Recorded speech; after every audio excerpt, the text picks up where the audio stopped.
This is Rod Nordland, a New York Times correspondent in Kabul, Afghanistan. The last couple days have been extremely cold. It's really the first real cold snap we've had, this severe anyway, you know, with temperatures below freezing for hours on end and snow on the ground. And those are the conditions that last year started leading to deaths among the most vulnerable, which were the young children. In the end, more than 100 children died in the camps last winter. So we're going basically to see if there's any concern this could happen again. And I expect not, but you don't know unless you go and take a look. So.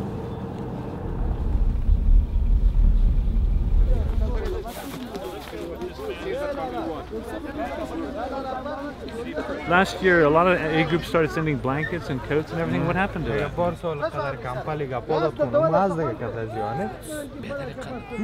کفایت نمیکنه فامیلی از یکی است یک فامیل 16 نفر و 18 نفر و 20 نفر تا میرسه. That wasn't enough, he says.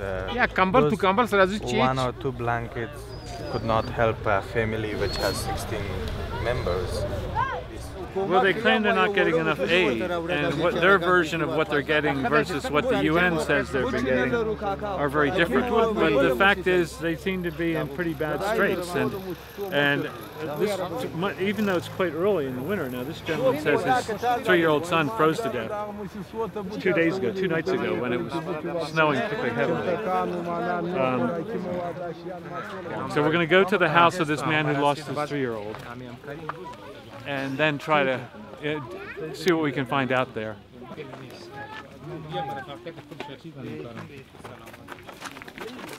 So his house is further on in, is that it? It's here.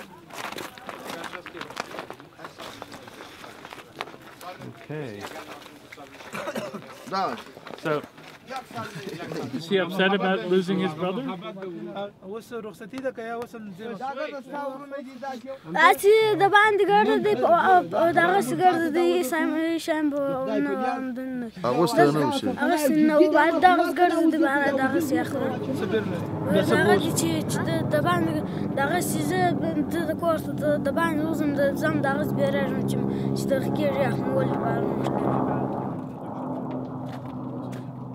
یو ټاک به وستو تیاری براله بمبار به شروع کی دا نه کته چې دا خوار دي دا غریب دي دا بیچاره دي دا پلانکی دي دا پلانکی دي ګور نو موږ په دغه دلته رالو کابل ته تر هغه ډابوډوب تر هغه بمبار تر هغه جنگ چې په دا واوري کې موږ مړ شو لا خوشاله. I was really surprised that there was a death, and I was skeptical that perhaps it was just a child who's already sick. But the 6-year-old, I think, was telling the truth, that he saw his brother succumb to cold, and then they couldn't get warm. I mean, the family story does check out. It does look like there's been another death, despite all the efforts that have been made to prevent this from happening. And also, the other worrisome thing is it's very early in the winter. Although the weather's been very extreme the last couple days, it hasn't been, is that right, Jawad? It hasn't been that bad a winter yet.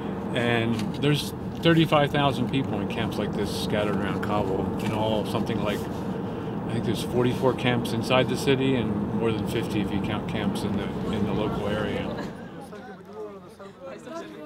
اینجا با ما جای جور کنه در مردم هر کیم که در مردم پروژه جور کنه کس رفته نمیتونه یا مردم همینجا تمام میشه میکشن. همین سیمینار چه وقت بود؟ سینما وقت گرمی بود.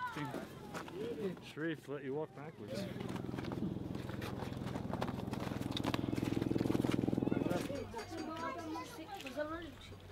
او د څه خبره ده چې ان شاء الله دا تخپل د ویني چې د خلک حالات په دغه حالات باندې 14 little kids of 2 widows who were married to brothers who were killed in a bombardment. They just arrived 6 months ago from Helmand, and they are all sharing this one-room hut you can see here.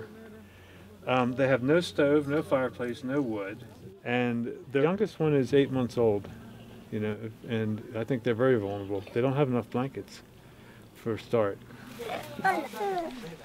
نو دغه دی او څنګه دی بیاخشته دی و خود یخشته ګرد شپه یخته یا کمپاله شی بل مسلمان مشترک کړی هغه پراته بل شی نه لري یا ژړ لنه رمیږي له ژړام څه بل ته ژړ خوب نسته. Well, sadly, it looks like I was wrong.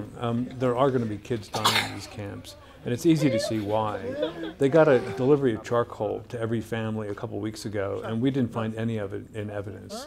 What we did find was a lot of people scrounging for whatever fuel they could find, like this little girl with her plastic soda bottle who's burning it in a dish to keep her fingers warm.